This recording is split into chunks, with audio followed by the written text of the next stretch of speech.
Comme vous voyez, j'aime beaucoup mon décor de sapin puis mes plantes, mais bientôt il n'y aura plus de sapin parce que Noël s'est passé.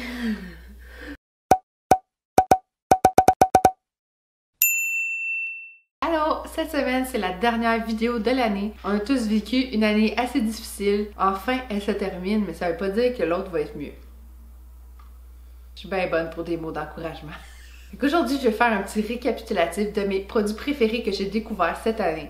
Pas nécessairement des produits qui sont sortis cette année, mais que moi j'ai découverts. J'ai plusieurs produits de skincare, de hair care, puis du maquillage. Évidemment, du maquillage. Cette année, j'ai pas fait beaucoup de reviews de produits. Ça n'empêche pas que j'en ai testé beaucoup, j'ai essayé beaucoup de nouvelles choses, j'adore ça. Fait que j'ai quand même une dizaine de produits, peut-être un petit peu plus, à vous parler aujourd'hui. Mais je vais essayer que ça prenne pas une éternité à faire comme vidéo. Si c'est la première fois que tu cliques ici, je t'invite à t'abonner à ma chaîne. Puis tu peux laisser un j'aime à la fin de la vidéo si tu l'as apprécié. Fait que bouge pas, on commence avec les produits de maquillage que j'ai aimé le plus cette année. Le fond de teint Skin Love de Becca est supposé être super léger puis de faire un effet floutant. J'ai la couleur Linen. Je dois vous avouer qu'il est un peu plus sur le côté mat. J'aime plus les effets naturels, mais c'est comme naturel mat. C'est pas si pire. Il donne une couvrance moyenne, mais je trouve que des fois il y a des petites patchs de sécheresse sur ma peau, mais je l'aime quand même. Si je l'applique avec un pinceau, c'est un peu plus sec, mais si je l'applique avec une éponge, c'est parfait. Puis c'est un peu de la triche parce que j'avais essayé un sample il y a peut-être un an ou deux, puis je l'avais jamais acheté. Là, un moment donné, j'ai vu que c'était en spécial sur le site de Sephora, puis je l'avais aimé, fait que je l'ai acheté. C'est le seul fond de teint que j'ai porté toute l'année. Pour ceux qui ont des peaux sèches puis qui veulent l'essayer, je vous conseillerais une base hydratante avant, ou bien vous crémez, faire votre routine comme d'habitude. Ensuite, j'ai découvert l'amour de ma vie, qui est de Hourglass. C'est le Vanish Concealer, si je me trompe pas. Ça, c'est la couleur Birch. La texture est hyper crémeuse, puis ça peut être super couvrant. Mais si tu l'étends bien, ça peut être comme une couvrance moyenne. Souvent, je le porte comme fond de teint. Tu sais, j'en mets en dessous de mes yeux, je l'étends. J'en mets un peu au centre de mon menton, je l'étends. Et dans mon front, puis je l'étends. Fait que ça fait comme le centre de mon visage bien couvert. C'est ça que j'utilise à tous les jours pour aller travailler parce que maintenant, vu que je travaille avec un masque, ça me sert à rien de me faire un full face de make-up. Il va être tout caché, puis en plus, ça va être faire des démarcations. Ce que j'aime le plus, c'est l'embout est comme flexible. Je sais pas comment expliquer, c'est agréable à appliquer. La seule chose que j'aime pas, c'est le contour du cache-cerne est tout crotté. Là. Je sais pas pourquoi ça fait ça, mais bon, c'est un petit détail. C'est le premier produit que j'essayais de Hourglass, puis je l'ai full aimé. Un autre produit de Hourglass, ça fait longtemps que ça existe, c'est la Veil poudre fixante translucide. J'ai le mini format ici, je pense que c'est un kit que tu pouvais acheter avec des points sur Sephora. J'entendais surtout Jaclyn Hill en parler. Il y a beaucoup de youtubeurs à parler de cette poudre-là. Je déteste poudrer mon visage, surtout en dessous de mes yeux. Dans mon front, ça me dérange pas parce que c'est plus huileux, mais en dessous de mes yeux, je suis full craquée. J'aime pas ça mettre de la poudre-là, je déteste l'effet.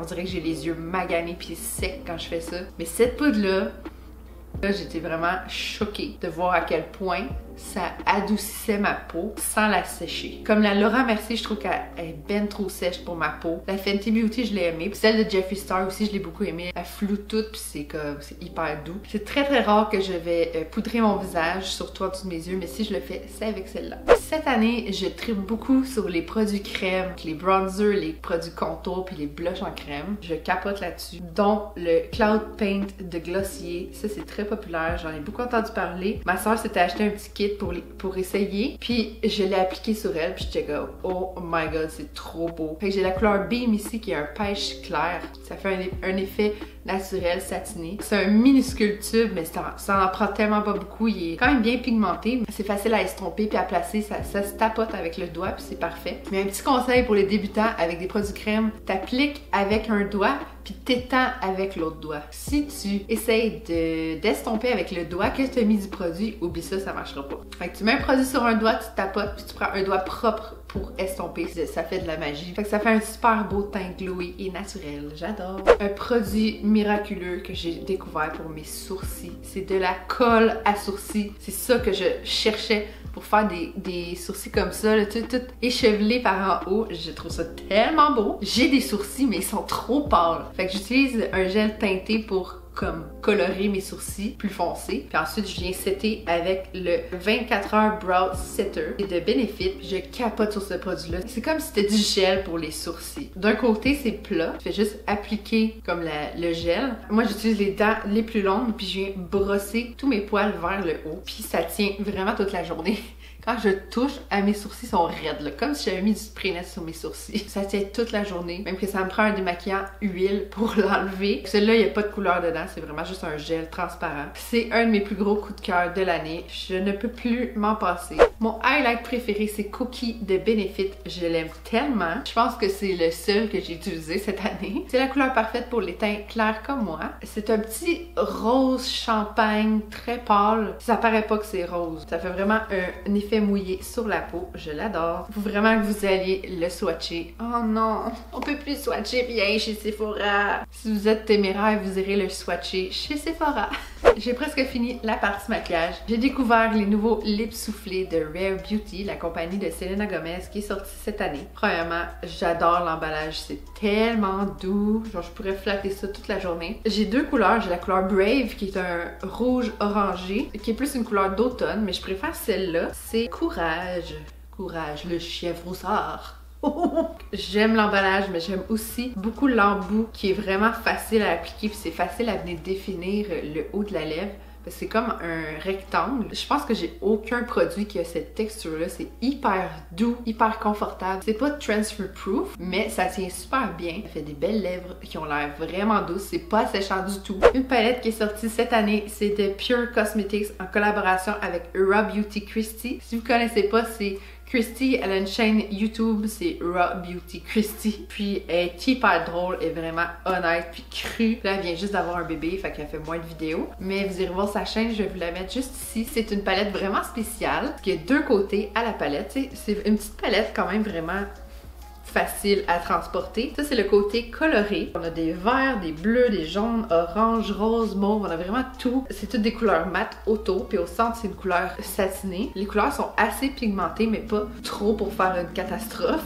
Fait que c'est vraiment facile à utiliser. De l'autre côté, c'est un côté plus neutre. J'utilise beaucoup la couleur pâle ici, qui ressemble à ma couleur de peau un peu. Quand je mets juste du mascara puis que j'écrase trop mes cils sur ma paupière, ça fait des taches.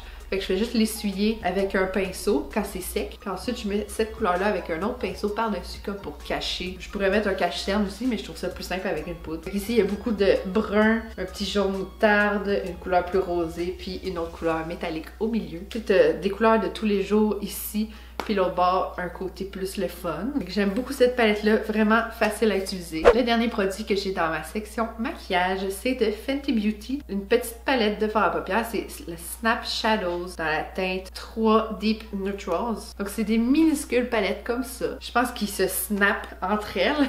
Moi j'ai juste celle-là. C'est vraiment une palette de tous les jours. C'est mon maquillage de neige, je voulais juste me faire un maquillage rapide. J'ai pris le brun pâle ici, j'ai mis ça partout dans mon creux. Après ça, j'ai étalé du vert scintillant sur ma paupière, puis j'étais allée faire de la profondeur avec cette couleur-là, puis c'est tout!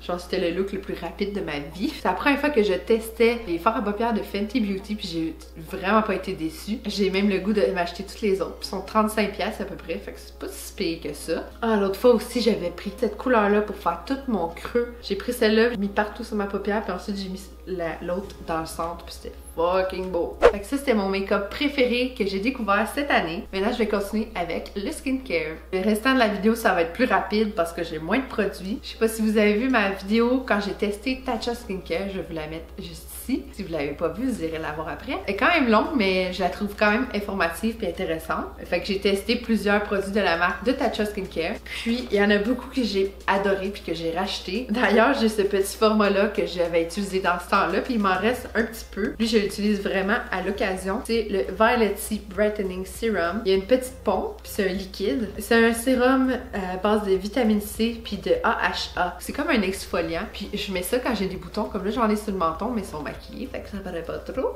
C'est vraiment liquide, puis il faut que je masse bien pour que ça pénètre dans ma peau. Puis le lendemain, ils sont comme réduits de moitié, mes boutons. C'est la vie. Dans mon front, souvent, j'ai de la texture, fait que je mets ça aussi, ça fonctionne super bien. C'est un exfoliant chimique, fait qu'il faut faire attention avec ça. De Water Cream que j'ai acheté en grand format, j'ai une peau mixte tendance grasse, fait que je ne peux pas prendre des crèmes hyper riches et hydratantes. Je déteste ça, ça fait ma peau tellement grasse. Je déteste les crèmes, puis ça me fait plein de boutons. On dirait que ça bouche mes pores de peau. Je suis pas capable. Ça me prend quelque chose qui est plus en gel, puis qui pénètre vraiment rapidement dans la peau. Puis ça, c'est exactement ça. Ça s'appelle The Water Cream parce que c'est comme une eau. La texture est tellement bizarre. Comme la première fois que je l'ai mis, j'étais comme... arc, on dirait que j'ai mis de l'eau dans ma face. Ça prend 1 minute même pas pour que ça pénètre. J'étais comme, that's weird, but I like it. La fragrance est le dernier ingrédient à peu près de ce produit-là. J'aime vraiment pas les produits parfumés dans mon visage, surtout pour une crème. Mais celle-là, je l'aime tellement que je suis comme, ah, fuck les fragrances! En ce moment, il y a des kits qui se vendent chez Sephora. Il y a ça avec le nettoyant que je vais vous parler dans quelques secondes. Si ça vous intéresse, si vous avez des peaux grasses, normales à grasses, je vous conseille de l'essayer. C'est vraiment une belle expérience vu que c'est comme un produit eau. Si vous l'avez essayé, vous me comprenez. De la même collection, là, j'ai juste un petit carton parce que je l'ai pas racheté. Puis ça, c'est comme un échantillon dans une boîte de Sephora que j'ai eu. C'est le Deep Cleanse pour les peaux normales à huileuses. C'est un nettoyant très doux, un petit grain d'exfoliant. C'est pas abrasif pour la peau, c'est extrêmement doux. Puis j'aime tellement ça! Je me l'ai pas racheté encore, mais ça va venir parce que j'ai déjà d'autres nettoyants à utiliser, mais j'ai tellement hâte de l'acheter. C'est une texture plus gel, mais avec des petites granules. Il est pas trop parfumé. Je sens vraiment ma peau propre. Tu sais, quand ta peau est comme toute serrée puis pas confortable, ça fait pas ça, pas en tout. Puis le dernier produit de skincare que j'ai découvert cette année, c'est l'eau micellaire de Marcel. C'est à l'huile d'argan. Ça nettoie et apaise. C'est pour tous les types de peau. Ça fait des années que je suis accro au démaquillant à l'eau de bleuet, si je me trompe pas, de Yves Rocher. C'est trop huileux. Fait que ça commençait à me faire des petits points, des petites billes comme en dessous des yeux, là, qu'il faut comme que tu perces pour que ça s'en aille. Tu sais, puis c'est quoi le nom? C'est dû à des produits trop riches et trop hydratants. Mon démaquillant préféré était trop riche, trop gras pour le contour de mes yeux. Fait que j'ai essayé celle-là, c'est ma mère qui me l'avait donnée. Genre, ça bat mon démaquillant de Yves Rocher, que ça fait comme 10 ans que j'utilise. Ça l'a vraiment tassé. Il est sans alcool, sans parfum, hypoallergène. C'est pour les peaux et yeux sensibles. C'est ça aussi que j'ai de la misère avec les démaquillants. Quand j'y frotte sur mes yeux, ça me met à brûler mes yeux. C'est pour ça que je restais avec celui d'Yves Rocher. C'est le seul qui irrite pas mes yeux. Mais quand j'ai découvert celui-là, j'étais comme bye bye Yves Rocher. On va terminer avec les produits pour les cheveux. Comme vous voyez, j'ai les cheveux colorés, j'ai les cheveux fins. Normalement, j'ai les cheveux hyper gras. Mais vu que je fais décolorer mes cheveux, ils sont maintenant très secs à la racine. Sauf quand ça fait 1 mois que j'ai pas fait ma coloration. Parce que là, ma racine est toute large, puis mes cheveux sont gras. Donc j'ai les cheveux fins, sont longs, ils se mêlent vraiment souvent. Mon shampoing préféré pour la couleur, c'est le shampoing Reflection de Kerastase. Je l'ai acheté pendant le VIBCL chez Sephora. Parce que c'est quand même une petite bouteille, puis c'est 50$ ce produit-là. C'est quand même très cher, je vous avoue. Mais justement, je l'utilise au début quand ma teinture est fraîche pour garder ma couleur. Mais un coup que ça fait comme 3 semaines que j'ai fait ma coloration, je switch à mon autre shampoing que j'aime un peu moins, mais qu'il faut que je passe. C'est pour les cheveux fins et gras. La texture est vraiment crémeuse puis riche, mais ça alourdit pas mes cheveux. Ils sentent super bon. Mes cheveux sentent longtemps quand j'utilise ça. Je vois vraiment une différence comparé à d'autres produits que j'avais utilisés pour garder ma couleur et ils surpassent mes attentes. Je l'adore. Environ 1 fois par semaine, je me fais un masque dans les cheveux. Celui-là, c'est de L'Oréal Professionnel. Ça se vend seulement en salon de coiffure. C'est de la gamme Pro Fiber. C'est le Recover. Système de soins longue durée, masque cheveux très abîmés. Mes cheveux sont pas très abîmés, mais je l'avais, fait que je l'utilise. Il est hyper crémeux et riche. À chaque fois que je le mets, on dirait que j'ai des nouveaux cheveux. Je sais pas comment le dire.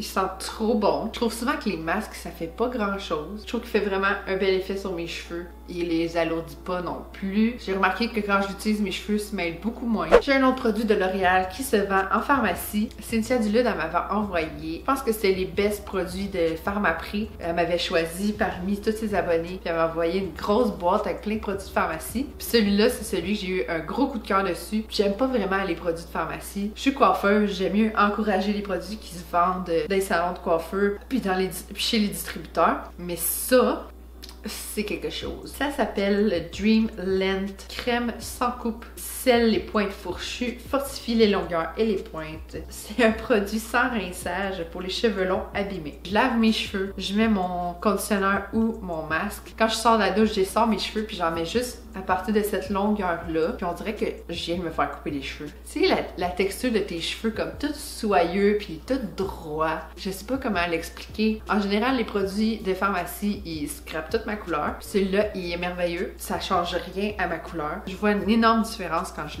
l'utilise pas. Parce que des fois, j'oublie que j'ai tellement de produits puis de choses dans mes cheveux que des fois, j'oublie de l'utiliser puis ça paraît là. Puis c'est sans rinçage. C'est vraiment pas chiant à utiliser.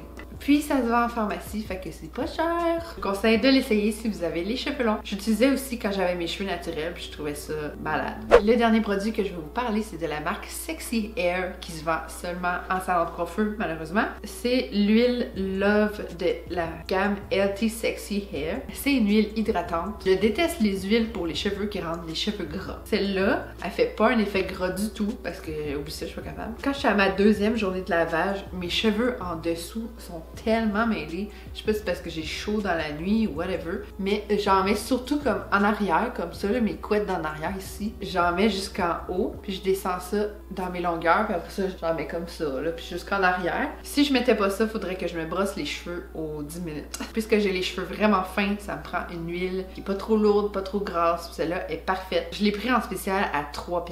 Voyons donc.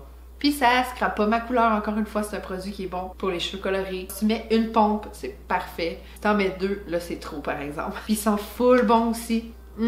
Et ça, les fruits un petit peu sucrés. C'est tout pour la vidéo de cette semaine. Dites-moi dans les commentaires s'il y a des produits que vous reconnaissez là-dedans. C'est vos produits chouchous vous aussi. Puis je veux savoir c'est quoi vos meilleurs produits que vous avez découverts cette année. Comme je vous ai dit dans ma dernière vidéo, je suis en vacances maintenant, fait que je vais faire plus de vidéos, peut-être 1 ou 2 par semaine ou je sais pas. Merci beaucoup de m'avoir écouté. On se revoit la semaine prochaine. Puis bonne année! Bye!